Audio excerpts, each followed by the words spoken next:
IPPS coaching classes में आपका स्वागत है। नरेशन का आज चौथा पार्ट चलेगा। 3 वीडियो पहुंच चुका होगा, ये चौथा वीडियो है। आज इंपरेटिव सेंटेंस आज्ञा सूचक वाक्य हम बताने चल रहे हैं। देखिए यहां लिखा गया है order, advise, requested, forward. Order आदेश दिया, एडवाइज राय दिया, रिक्वेस्टेड निवेदन किया, फॉरवर्ड मना किया। देखिए पहला सेंटेंस है the principal said to the peon, comma inverted comma ring the bell. प्रधानाचार्य ने चपरासी से कहा रिंग द बेल, घंटी लगा लो। अब यहां भाव के अनुसार आपने अब तक तो सेड टू के स्थान पर टोल्ड और आस्क्ड लगाया। असर्टिव सेंटेंस में टोल्ड लगाया, इंट्रोगेटिव सेंटेंस में आस्क्ड लगाया। अब इंपरेटिव सेंटेंस में इस रिपोर्टिंग वर्ब के स्थान पर आपको इन चारों में से कोई लगाना है। ऑर्डर लगाना है, एडवाइज लगाना है, रिक्वेस्टेड लगाना है, फॉरवर्ड लगाना है भाव के अनुसार। तो प्रधानाचार्य चपरासी को क्या कर सकते हैं, अब अनुमान लगाइए, आदेश देते हैं तो ऑर्डर हो जाएगा। यहां सेड टू के स्थान पर हम क्या लिख देंगे, ऑर्डर लिख देंगे। तो इसका हो जाएगा the principal order the peon. उसके बाद इंपरेटिव सेंटेंस में जैसे आपने असर्टिव सेंटेंस में पढ़ा, कॉमा हटा करके दैट का प्रयोग होता है। इंट्रोगेटिव सेंटेंस में कॉमा हटा करके इफ या वेयर का प्रयोग होता है। उसी तरह से इंपरेटिव सेंटेंस में कॉमा हटा करके टू का प्रयोग किया जाता है। और शेष परिवर्तन पूर्ववत असर्टिव जैसा होता है। तो अभी हमने कल बताया था कि टू इंफिनिटिव का काम करता है। टू लगाने पर क्रिया में कोई परिवर्तन नहीं होता, तो इसका हो जाएगा to ring the bell. The principal order the peon to ring the bell. प्रधानाचार्य चपरासी को घंटी बजाने का आदेश दिए, बेल लगाने का आदेश दिए। इसका अर्थ यही हुआ, ये सरल है उसकी अपेक्षा। फिर देखिए दूसरा सेंटेंस है the doctor said to the patient. Doctor ने मरीज से कहा, comma inverted comma take rest, आराम कीजिए। तो अब आप भाव लगाइए, डॉक्टर क्या करता है, डॉक्टर सलाह देता है। तो यहां शेड टू के स्थान पर एडवाइज हो गया। तो इसका मतलब the doctor advise the patient. Doctor ने मरीज को सलाह दिया, कॉमा हटा करके टू का प्रयोग कर दिया। टू लगने पर क्रिया में कोई परिवर्तन नहीं किया जाता, टू टेक रेस्ट। डॉक्टर मरीज को आराम करने की सलाह दिया। फिर तीसरा है दी बेगर सेड टू मी। भिखारी ने मुझसे कहा गिव मी फूड प्लीज, कृपया मुझे भोजन दीजिए। अब फिर फील कीजिए, भिखारी क्या करता है, निवेदन करता है। तो यहां सेड टू के स्थान पर रिक्वेस्टेड हो जाएगा। तो यहां रिक्वेस्टेड हो गया। तो दी बेगर रिक्वेस्टेड मी, भिखारी मुझसे आग्रह किया। उसके बाद कॉमा हटा करके टू का प्रयोग किया। टू गिव क्रिया में कोई परिवर्तन नहीं होगा क्योंकि टू लगा हुआ है। मी को बदलेंगे। मी ग्रामर की दृष्टि से प्रोनाउन है, पर्सनल प्रोनाउन है, फर्स्ट पर्सन है, तो सब्जेक्ट अनुसार बदला जाएगा। सब्जेक्ट थर्ड पर्सन का है, यहां मी के स्थान क्या हो गया, हिम हो गया। देखिए ऑब्जेक्ट है, ऑब्जेक्ट ही लिखा जाएगा। सब्जेक्ट होता तो सब्जेक्ट लिखा जाता, ऑब्जेक्ट है तो ऑब्जेक्ट लिखा जाएगा। पॉजिटिव केस होता तो पॉजिटिव केस में बदला जाता। जो जिसमें रहे उसमें बदला जाएगा। To give him food. आप देखिए यहां प्लीज रिक्वेस्टेड लग जाने के नाते प्लीज हट जाता है। तो हो गया भिखारी मुझसे अपने लिए भोजन, भिखारी निवेदन किया, मुझसे निवेदन किया टू गिव हिम फूड, भोजन देने के लिए, अपने को भोजन देने के लिए मुझसे आग्रह किया। अब देखिए अगला sentence, my father said to me, मेरे पिताजी ने मुझसे कहा, कॉमा इन्वर्टेड कॉमा में, don't waste your time on picture, picture पर अपना समय बर्बाद मत करो। तो इसमें डोंट लगा दूंगा, do not waste your time, अपना समय बर्बाद मत करो, ऑन पिक्चर, पिक्चर पर। तो अब इसमें देखिए डू नॉट लगा है तो फॉरवर्ड लगा दो, ऑर्डर भी लगा सकते हो। पिता जो है अपने बेटे को राय भी देता है, ऑर्डर भी करता है और मना भी करता है। तो दोनों नियम से देख लो, पहले फॉरवर्ड लगाओ, उसके बाद ऑर्डर या एडवाइस लगा कर देखो। तो इसमें अगर डू नॉट है तो फॉरवर्ड, सिर्फ टू के स्थान पर क्या लगा देंगे, फॉरवर्ड लगा देंगे। फॉरवर्ड, फॉरवर्ड, फॉरबिडन, इसका रूल चलता है। तो फॉरवर्ड माने मना किया, फॉरवर्ड माने मना किया। तो यहां हो गया माय फादर फॉरवर्ड मी। अच्छा, एक चीज ध्यान देना है, अगर फॉरवर्ड लग जाएगा तो यहां डू नॉट हटा दिया जाएगा, ये ध्यान देना है। फॉरवर्ड लगने पर यहां डू नॉट हट जाएगा और काम हटा करके टू का प्रयोग हम कर देंगे। फॉरवर्ड मी टू वेस्ट, देखिए मुझको टू वेस्ट, बर्बाद करने के लिए। उसके बाद योर है, योर ग्रामर के दृष्टि से क्या है, प्रोनाउन है। कौन सा प्रोनाउन है, पर्सनल प्रोनाउन है। कौन पर्सन है, सेकंड पर्सन है। तो second person changes according to object of reporting speech, ये हमने बताया था। तो ये रिपोर्टिंग स्पीच जो है ये फर्स्ट पर्सन का है, तो फर्स्ट पर्सन का है तो ये सेकंड पर्सन का है, तो यहां फर्स्ट पर्सन का हो जाएगा। और ये अभी ऊपर बताए हैं कि जिस केस में यह होता है उसी केस में ये बदला जाता है। अभी जैसे मी था तो ही हुआ, यहां योर है तो आई का माई होता है, मी का यह माई हो गया। तो यहां योर का स्थान पर माई। फिर टाइम है, टाइम ऑन पिक्चर। मेरे पिताजी मुझे अपना समय पिक्चर पर बर्बाद करने से मना किए। ये एक हुआ। अब आप ऑर्डर लगा करके जरा देखिए या एडवाइस लगा करके देखिए उसका नियम। जैसे इसी को कहा गया माय फादर, यहां फॉरवर्ड के स्थान पर ऑर्डर लिख दीजिए, ऑर्डर मी। अब देखिए यही एक टेक्निक फंसती है बच्चे, यही आप लोग ध्यान नहीं देते, यह अवश्य ध्यान दीजिए, नहीं तो गलत हो जाता है आप लोगों का।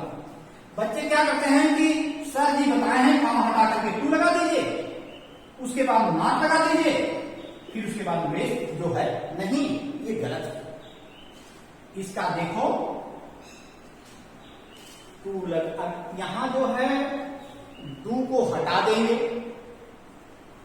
और नॉट को उठा करके पहले कर देंगे। कभी टू नॉट नहीं होता दोस्तों, हमेशा नॉट टू होता है, यही ध्यान दिया जाता है। वेस्ट लगाने पर तो टू लग जाएगा, लेकिन ऑर्डर और एडवाइस लगाएंगे तो टू नॉट कभी नहीं होता, ये यही ध्यान देना है। तो नॉट को उठा करके पहले कर देंगे, डू को हटा देंगे, काम हटा करके तब डू का प्रयोग करेंगे। उसके बाद वेस्ट, बाकी वही ऊपर वाला waste my time on picture. देखिए यही अंतर है, यहां नॉट टू हो गया, यहां केवल टू है। यहां डू नॉट पूरा हट गया और ऑर्डर या एडवाइस लगाएंगे तभी एक नियम, my father advise me not to waste my time on picture, ये होगा। तो ये ही एक चीज है, ध्यान देने की बात है। इसमें नॉट को उठाकर पहले कर देंगे, उसके बाद डू को हटा देंगे, तब टू का प्रयोग करेंगे। तो my father order me not to waste my time on picture. मेरे पिताजी मुझे अपना समय पिक्चर पर बर्बाद न करने का आदेश दिए। अब यहां न करने का, तो नॉट टू वेस्ट इंफिनिटिव जब वर्ड बना जाता है, नकारात्मक अगर होता है तो टू के पहले नॉट लगा जाता है, यह नियम है। तो इस तरह से बच्चों यह इंपरेटिव सेंटेंस है। हम लोगों के जैसे पहले जमाने में इंपरेटिव ऑप्टेटिव का एक ही में प्रयोग होता था, लेकिन व्याकरणिक ग्रामर वेत्ता बाद में इसको अलग कर दिया, क्योंकि ऑप्टेटिव में दो नियम लागू हो जाते हैं। लेट का प्रयोग इसी में होता है, तो ऑप्टेटिव को अलग कर दिया गया। व्याकरणिक लोग इंपरेटिव से ऑप्टेटिव को निकाल दिए, तो इंपरेटिव अलग हो गया, ऑप्टेटिव अलग हो गया उसका, क्योंकि वह दो प्रकार से उसका प्रयोग होता है। यह समझ में आपको आ गया होगा। इसके बाद हम ऑप्टेटिव पढ़ाएंगे और लेट का प्रयोग इसी में है, लेट का प्रयोग बताएंगे। लेकिन बताए हैं कि एक हेडिंग के बाद एक टिप्स देंगे। तो आज हम एक आपको नियम सिखाने चल रहे हैं, जिसमें हाइड, आप लोग हाइड से परिचित हैं। हाइड माने पास था, सहायक क्रिया भी है, लेकिन मैं जो बताने चल रहा हूं हाइड माने यदि। हाइड माने यदि, जब कोई चीज कामना की जाती हो। यदि होता किन्नर नरेश में राजमहल में रखा, सोने का सिंहासन भूषा सिर पर मुकुट चमकता। कामना है, तो ऐसी अवस्था में यदि होता किन्नर नरेश में, अब ट्रांसलेट इनटू इंग्लिश तो थोड़ा सा आपको अटपटा लगता होगा, लेकिन हम नियम जो बताने चल रहे हैं, इस नियम से आप इसको बिल्कुल सरल कर लेंगे। तो एक नियम मैं बताने चल रहा हूं, इसमें है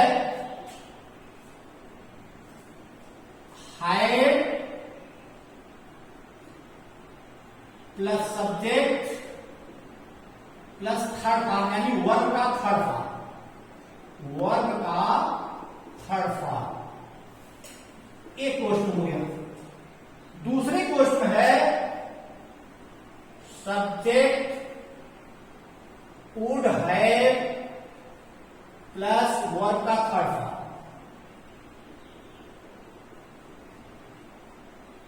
अगर इस प्रकार का सेंटेंस आ जाए, जैसे यदि मैं प्रधानमंत्री होता तो कश्मीर को पूर्ण राज्य का दर्जा दे देता। यदि मैं प्रधानमंत्री होता तो चीन के बॉर्डर पर मैं तुरंत सड़क का निर्माण करवा देता। ये इस प्रकार का सेंटेंस है, ट्रांसलेशन आता है। तो इस नियम से आपका वो सरल हो जाएगा।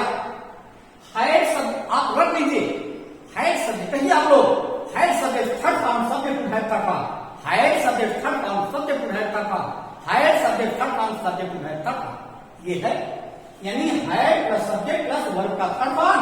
दूसरे क्वेश्चन में subject plus would have plus verb का थर्ड फॉर्म। तो इसका मतलब जैसे यदि मैं जौनपुर का डीएम होता, जिलाधिकारी, जौनपुर का जिलाधिकारी होता,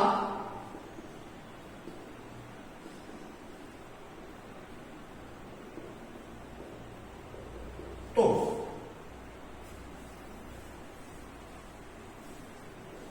पूर्वांचल विश्वविद्यालय को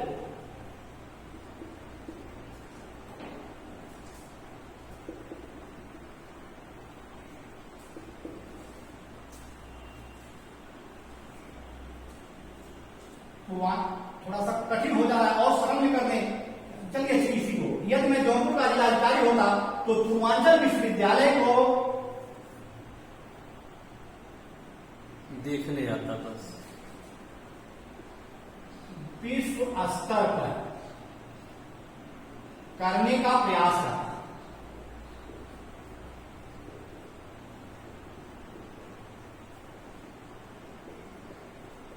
समझाने के लिए तो ये बड़ा सा हो गया, लेकिन चलिए देखिए कोई बात नहीं। यदि मैं जौनपुर का जिलाधिकारी होता, had I been DM of Jaunpur, देखिए हो गया had I been DM Jaunpur, been third form हो गया, बी का थर्ड फॉर्म बीन, तो हैड आई बीन ये हो गया। यदि मैं होता, अब उसी में बड़ा हो गया, जौनपुर का डीएम होता, जैसे मैं प्रधानमंत्री था, had I been PM, had I been PM, तो उसी तरह से had I been DM of Jaunpur. एक क्वेश्चन हो गया, तो के लिए कामा लगाया जाएगा, हैड आई बीन, देखिए हम ट्रांसलेशन भी कर दे रहे हैं, had I been DM of Jaunpur. एक क्वेश्चन हो गया, जो एक क्वेश्चन मैंने कहा, ठीक, तो के लिए यहां कामा लगा दिया जाता है, तो के लिए कामा। पूर्वांचल को विश्व स्तर पर करने का प्रयास करता, आई वुड हैव ट्राइड, देखिए इसी नियम से सब्जेक्ट है आई वुड हैव ट्राइड। देखिए विश्व स्तर पर करने का, to take on word point, word level.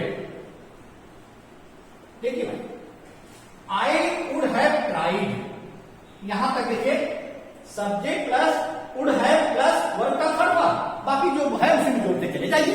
लेकिन यही नियम है कि had subject third form, subject would have third form, याद कर लीजिए, कभी नहीं भूलेगा। और कोई भी कितना भी कठिन ट्रांसलेशन आएगा, इसी के सहारे आप कर लेंगे, had subject third form, subject would have third form. फिर सुन लीजिए, had subject third form, subject would have third form, had subject third form, subject would have third form. कोई भी ट्रांसलेशन बना लीजिए। यदि होता कि नरेश में राजमहल में रहता, had I been in Naresh I would have lived in Rajmahal, देखो बन गया, had I been in Naresh I would have lived in Rajmahal, हो गया ट्रांसलेशन, सरल हो गया। तो मेरे साथियों, यह नियम अवश्य याद कीजिएगा। फिर ऐसे ऐसे नियम प्रतिदिन मैं एक जरूर बताता चलूंगा, और मेरा वीडियो अंत तक देखने का प्रयास करना, तभी अंत में जाकर के लिए मिलेगा। धन्यवाद।